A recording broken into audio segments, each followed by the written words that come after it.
வங்கி மற்றும் எஸ்எஸ்சி தேர்வுகளுக்காக இரவு பகலா உழைச்சிட்டு இருக்கிற உங்க எல்லாருக்கும் ஒரு பெரிய வணக்கம். ஆமா, உங்களோட அந்த டெடிகேஷனுக்கு முதல் செல்யூட். கண்டிப்பா. இன்னைக்கு நாம ரொம்பவே முக்கியமான ஒரு விரிவான கலந்துரையாடல்ல இறங்க போறோம். ராமெக்ஸ் அகாடமி வழங்குற 23 பிப்ரவரி 2026க்கான தினசரி தி ஹிந்து தலையங்க சொற்களஞ்சியத்தோட ஆழமான பகுப்பாய்வு தான் இன்னைக்கு நம்ம இலக்கு. அதாவது இந்த இங்கிலீஷ் செக்ஷன்ல மார்க் வாங்குறதுங்கிறது பல பேருக்கு ஒரு பெரிய சவாலா இருக்கு இல்லையா? குறிப்பா அந்த நீளமான ரீடிங் காம்ப்ரஹென்ஷன் படிக்கும்போது பாதி வார்த்தைக்கு மேல அர்த்தம் புரியாம நாம அப்படியே ஸ்டக் ஆகி நிப்போம். அதுக்கான ஒரு பெர்மனன்ட் சொல்யூஷனா தான் இன்னைக்கு ஒரு 40க்கும் மேற்பட்ட முக்கியமான ஆங்கில வார்த்தைகள், அதோட தமிழ் அர்த்தங்கள், அப்புறம் சினோனிம்ஸ், ஆன்டனிம்ஸ் எல்லாத்தையும் மனப்பாடம் பண்ணாம புரிஞ்சுக்க போறோம். எந்த தாமதமும் வேண்டாம், நேரடியா கண்டென்ட்டுக்குள்ள போயிடலாம். ரைட். எக்ஸாம்ஸ்ல பாஸ் பண்ணணும்னு போராடுறவங்களுக்கு நான் ஒன்னு மட்டும் சொல்லிக்கிறேன். எரர் ஸ்பாட்டிங் ஆகட்டும், இல்ல க்ளோஸ் டெஸ்ட் ஆகட்டும், வொக்காபுலரி தான் உங்களோட பிரம்மாஸ்திரம். ஆமா. இன்னைக்கு நம்ம பார்க்க போற இந்த முதல் செட் வார்த்தைகள் ஏதோ டிக்ஷனரியிலேருந்து ரேண்டமா எடுத்தது கிடையாது. எக்ஸாம்ல உங்களை குழப்பறதுக்காகவே த இந்து தலையங்கங்கள்லேருந்து எடுக்கப்பட்ட வார்த்தைகள். சரி, முதல் ஸ்லைட்ல இருக்கிற வார்த்தைகளுக்கு போயிடலாம். சர்வதேச செய்திகள்ல நாடுகள் எப்படி அவங்களுக்குள்ள உறவு வச்சுக்கிறாங்க அப்படிங்கறத பத்தி ஒரு வார்த்தை வரும், அலையன்ஸ். இதோட தமிழ் அர்த்தம் கூட்டணி அப்படின்னு நமக்கு நல்லாவே தெரியும். இதோட சினோனிம்ஸ் கோயிலேஷன், அப்புறம் பார்ட்னர்ஷிப். ஆனா இங்க நீங்க கூர்ந்து கவனிக்க வேண்டியது அதோட ஆன்டனமா கொடுத்திருக்க ரைவல்ரிங்கிற வார்த்தை தான். ரைவல்ரி அப்படின்னா கடுமையான போட்டி இல்லனா பகைமைன்னு அர்த்தம். தேர்வுகள்ல கோடிட்டேகங்கள்ல அலையன்ஸ்க்கு பதிலா ரைவல்ரின்னு போட்டா அந்த வாக்கியத்தோட மொத்த அர்த்தமும் எப்படி நெகட்டிவா மாறுதுன்னு நீங்க புரிஞ்சுக்கணும். இது ஃபில்லர்ஸ் கேள்விகள்ல ரொம்பவே கை கொடுக்கும். சரி, கூட்டணி அமைச்சாச்சு, அடுத்து அவங்க சும்மா இருக்க மாட்டாங்களே, வியூகங்கள் வகுப்பாங்க. அதுதான் அடுத்த வார்த்தை, ஸ்ட்ராட்டஜிக். அதாவது திட்டமிட்ட அல்லது தந்திரமான. இதோட சினானிம்ஸ் கால்குலேட்டட் மற்றும் டாக்டிக்கல். இது வெறும் பிளானிங் மட்டும் இல்ல, கரெக்டா? ஆமா, இது சாதாரண பிளானிங் இல்ல. ஸ்ட்ராட்டஜிக் அப்படிங்கிறது எதிர்கால விளைவுகளை முன்கூட்டியே கணிச்சு, அதாவது கால்குலேட்டடா செயல்படுறது. அந்த வியூகத்தை களத்துல செயல்படுத்தும் போது அதை மெனூவர்னு சொல்லுவோம், தமிழ்ல தந்திர நடவடிக்கை. கரெக்ட். இதோட சினோனிம்ஸ் ஸ்ட்ராட்டஜிம் மற்றும் டாக்டிக். ஸ்ட்ராட்டஜிக்கும் மெனூவர்க்கும் என்ன வித்தியாசம்னா, மூளையை யூஸ் பண்ணி போடுறது ஸ்ட்ராட்டஜிக், அதை களத்துல காய்களா நகர்த்துறது மெனூவர். சூப்பர். அப்படி காய்கள் நகர்த்தும் போது ஒரு தரப்போட நம்மளை இணைச்சுக்கிறோம். அதை குறிக்கிற வார்த்தை தான் அலைனிங், அதாவது இணைவு செய்தல். Synonyms coordinating, siding. ஒரு கொள்கையோட நம்மளை பொறுத்துக்கிறது தான் அலைனிங். ஒருமித்த கருத்தோட செயல்படுறது கோஆர்டினேட்டிங். ஒரு குறிப்பிட்ட தரப்பு பக்கம் நிக்கிறது சைடிங். இந்த அரசியல் வார்த்தைகள் வரிசையில அடுத்து வர்றது கோயிலிஷன், அதாவது கூட்டமைப்பு. சினோனிம்ஸ் அலையன்ஸ் மற்றும் பிளாக். ஆனா ஆன்டனிமா டிவிஷன் கொடுத்திருக்காங்க. இங்க அலையன்ஸும் கோஎலெக்ஷனும் கிட்டத்தட்ட ஒண்ணுதான். ஆனா அலையன்ஸ் நீண்ட கால கூட்டணிக்காக பயன்படும். கோலிஷன்ங்கிறது ஒரு குறிப்பிட்ட நோக்கத்துக்காக தற்காலிகமா சேர்றது. ஓ, அதனாலதான் அதுக்கு ஆப்போசிட்டா பிளவு, அதாவது டிவிஷன் வருது. எக்ஸாக்ட்லி. சரி, அடுத்த செட் வார்த்தைகளுக்கு போலாம். 2வது ஸ்லைட்ல காம்ப்ளிமெண்டிங், அதாவது நிறைவு செய்தல். சினோனிம்ஸ் சப்ளிமெண்டிங் மற்றும் என்ஹான்சிங். ஸ்பெல்லிங்ல நிறைய பேர் தப்பு பண்ணுவாங்களே. கண்டிப்பா. இத காம்ப்ளிமெண்ட், அதாவது ஐ வர்ற பாராட்டுங்கிற வார்த்தையோட குழப்பிக்க கூடாது. இங்க வர்றது ஈ போட்ட காம்ப்ளிமெண்டிங். ஒரு விஷயம் இன்னொரு விஷயத்தோட சேர்ந்து அதை முழுமையாக்குறது. அடுத்த வார்த்தை எக்ஸ்ட்ராக்ட், பிரித்தெடுத்தல். சினானிம்ஸ் மைன், டிரா அவுட். இது ரொம்ப சிம்பிளா தெரியுது. பார்க்க சிம்பிள் தான். பூமியில இருந்து எடுக்கிறத மைன்னு சொல்வோம். ஆனா எக்ஸாம்ல ஒரு பெரிய ரீடிங் காம்ப்ரிஹென்ஷன் பத்தியில இருந்து முக்கியமான ஐடியாவை மட்டும் நீங்க பிரிச்செடுத்தா அதுதான் டிரா அவுட், இல்லனா எக்ஸ்ட்ராக்ட். ஒரு விஷயம் செஞ்சா அதோட தாக்கம் இருக்குல்ல, அதுதான் இம்ப்ளிகேஷன், தாக்கம் அல்லது உட்பொருள். Synonyms consequence, ramification. பேங்க் எக்ஸாம்ல இது ஒரு 5 ஸ்டார் வார்த்தை. நேரடி விளைவு ரிசல்ட்னு சொல்வோம். ஆனா எதிர்காலத்துல வரக்கூடிய மறைமுகமான பரவலான தாக்கத்தை தான் இம்ப்ளிகேஷன் இல்லனா ராமிஃபிகேஷன் சொல்வோம். அடுத்து எக்கனாமிக் சைடுல ஒரு டெக்னிக்கல் வார்த்தை, பெக்ட், அதாவது நிர்ணயிக்கப்பட்டது. Synonyms fixed, tied. ஆனா ஆன்டனிம் ஃப்ளோட்டிங். ஆமா, ஒரு நாட்டோட கரன்சி மதிப்பை இன்னொரு கரன்சியோட நிலையா நிர்ணயிச்சு வச்சா அது ஃபிக்ஸ்டு அல்லது பெக்டு. சந்தை நிலவரத்துக்கு ஏத்த மாதிரி மாறுனா அது ஃப்ளோட்டிங். கரெக்ட். அதனால தான் ஃப்ளோட்டிங்க ஆன்டனிமா கொடுத்திருக்காங்க. அடுத்து ஜியோபொலிட்டிக்கல், புவி அரசியல் சார்ந்த. Synonyms international, strategic. புவியியல் அமைப்பும் அரசியலும் சேர்ற இடம் தான் ஜியோபொலிட்டிக்கல். ஒரு நாட்டோட அமைவிடம் சர்வதேச அளவுல எப்படி தாக்கத்தை ஏற்படுத்துதுன்னு சொல்றது. இப்போ ஒரு புவி அரசியல் பிரச்சனை வந்தா நிலைமை ரொம்ப கிரிட்டிக்கலா மாறிடும்ல. அதான் அடுத்த வார்த்தை. முக்கியமான அல்லது நெருக்கடியான. Synonyms crucial, vital. ஆனா இங்க ஆண்டனி பாருங்க ட்ரிவியல்னு இருக்கு. ட்ரிவியல் அப்படின்னா முக்கியமற்ற அல்லது அற்பமான விஷயம்னு அர்த்தம். ஆப்போசிட் கேட்டா டக்குனு ட்ரிவியல்னு சூஸ் பண்ணிடலாம். அந்த நெருக்கடியான நிலை ஒரு விளைவை உருவாக்குறது ரெண்டரிங்னு சொல்லுவோம். ஆக்குதல் அல்லது மாற்றுதல். Synonyms transforming, causing. ஏதோ ஒன்னு செயல்படுத்தாம ஆக்குறதுக்கும் இதை யூஸ் பண்ணுவாங்க. தி ஸ்டார்ம் ரெண்டர்ட் தி பிரிட்ஜ் அன்சேஃப்னு சொல்ற மாதிரி. அடுத்து ஒரு திட்டம் வயபிளா இருக்கான்னு பார்ப்போம். சாத்தியமான. Synonyms feasible, workable. வெறும் பேப்பர்ல இல்லாம நடைமுறைக்கு சாத்தியமா இருந்தா அது வயபிள். எக்கனாமிக்லி வயபிள்னு அடிக்கடி படிப்போம். ரெண்டு நாடுகளுக்கு நடுவுல பிரச்சனை வரும்போது பதிலடி கொடுக்கறது ரிட்டாலியேஷன்னு சொல்லுவோம். பழிவாங்குதல். Synonyms reprisal, revenge. தங்களுக்கு ஏற்பட்ட பாதிப்புக்காக திருப்பி தாக்குறது தான் ரிட்டாலியேஷன். ட்ரேட் வார்ஸ்ல இந்த வார்த்தை அதிகமா வரும். அந்த மாதிரி நேரத்துல முடிவுகள் ரொம்ப ரிஜிடா இருக்கும். கடினமான அல்லது நெகிழ்வற்ற. Synonyms inflexible, strict.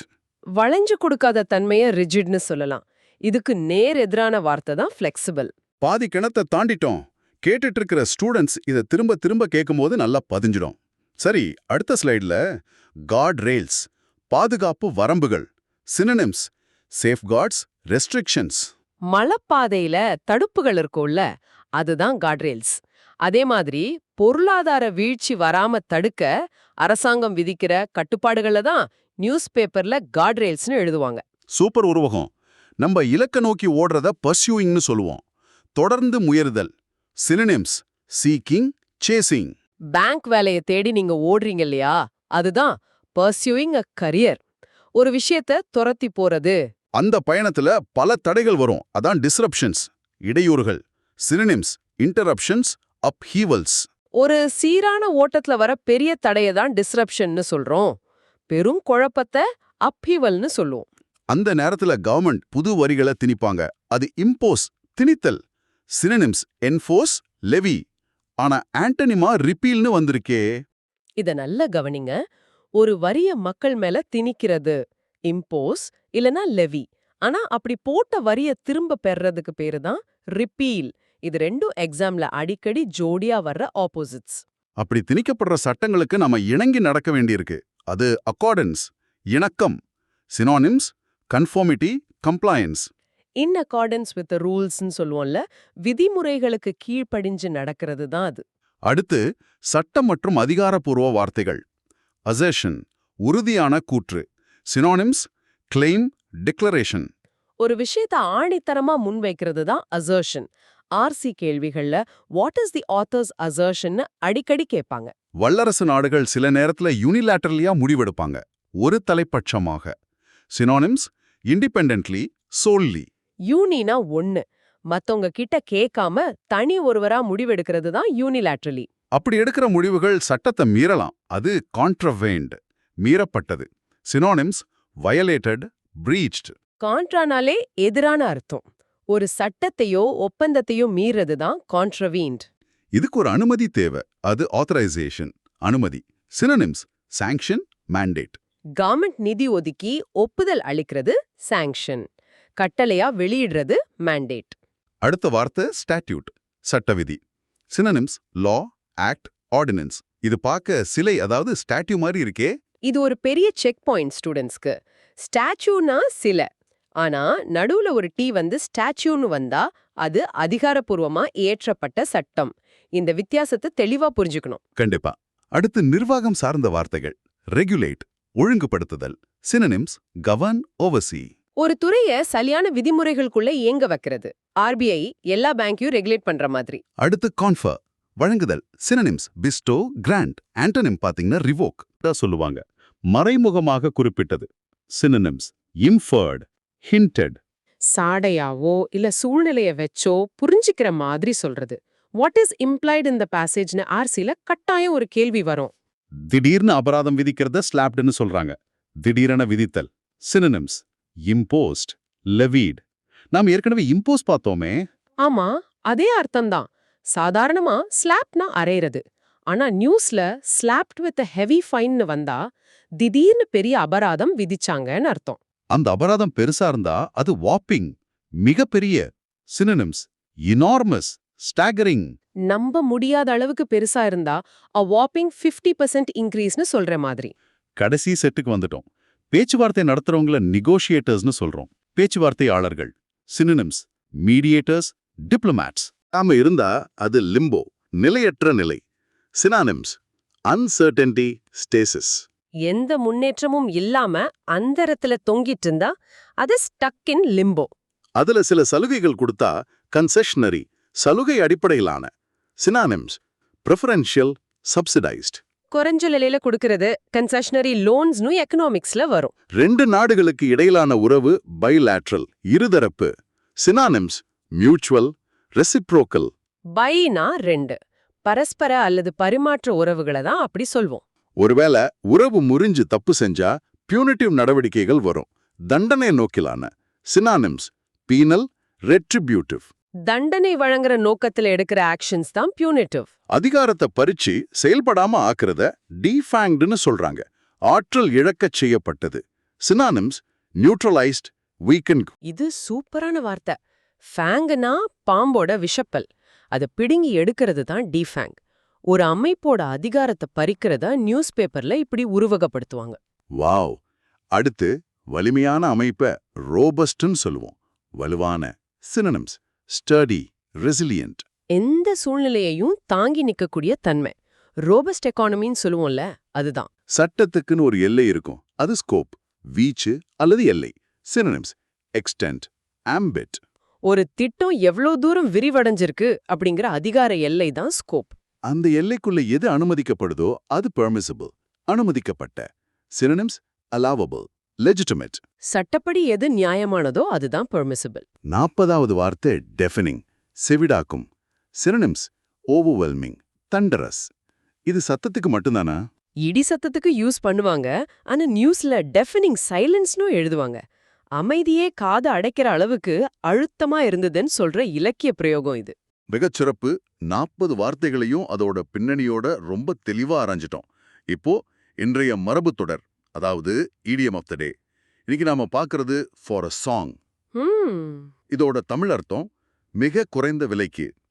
இங்கிலீஷ்ல to obtain something at a very low price far below its value. எடுத்துக்காட்டு: the historic property was sold for a song during the recession. இது எப்படி எக்ஸாம்ல குழப்பம் ஏற்படுத்தும்? ஸ்டூடெண்ட்ஸ் சாங்னு பார்த்ததும் இது பாட்டு சம்பந்தப்பட்ட ஏதோ ஒண்ணுன்னு ஆப்ஷன்ஸ்ல ரிலேட்டிங் டு மியூசிக்னு தப்பா சூஸ் பண்ணிடுவாங்க. ஆனா பழைய காலத்துல பாட்டு பாடி கொஞ்சம் சில்லறை சம்பாதிப்பாங்க இல்லையா, அந்த மாதிரி மிக குறைந்த மதிப்பு பெறது தான் ஃபார் அ சாங். ரொம்ப அருமையான விளக்கம். இந்த 40 வார்த்தைகள், சினோனிம்ஸ், ஆண்டனிம்ஸ், இடியம்ஸ் எல்லாமே பேங்க் மற்றும் எஸ்எஸ்சி மாணவர்களுக்கு ஒரு பெரிய பொக்கிஷம். இதை சும்மா கேட்கறதோட நிப்பாட்டாம எழுதி பாருங்க. கண்டிப்பா பிராக்டிஸ் தான் ரொம்ப முக்கியம். சரி, இன்னைக்கு இந்த விரிவான கலந்துரையாடல நிறைவு செய்கிற நேரம் வந்தாச்சு. நீங்க எக்ஸாம்ஸ்ல ஜெயிக்கணும்னா follow Ramex academy for daily Hindu newspaper editorial vocabulary updates. தினசரி அப்டேட்ஸ்க்கு ரமேக்ஸ் அகாடமியை ஃபாலோ பண்ணுங்க. கடைசியா உங்களுக்கு ஒரு சிந்தனைய சொல்லிக்கிறேன். நாளைக்கு காலையில நியூஸ் பேப்பர் படிக்கும்போது இன்னைக்கு நாம பார்த்த வார்த்தைகள்ல எத்தனை வார்த்தையா உங்களால் அடையாளம் காண முடியுதுன்னு செக் பண்ணி பாருங்க. ஆமா, உங்களோட அறிவை டெய்லி அப்டேட் பண்ணிக்காம கிடைக்கிற பொன்னான வாய்ப்புகளை வெறும் ஃபாரஸ்ட் சாங் விலைக்கு நழுவ விட்டுறாதீங்க. மீண்டும் சந்திப்போம். நன்றி.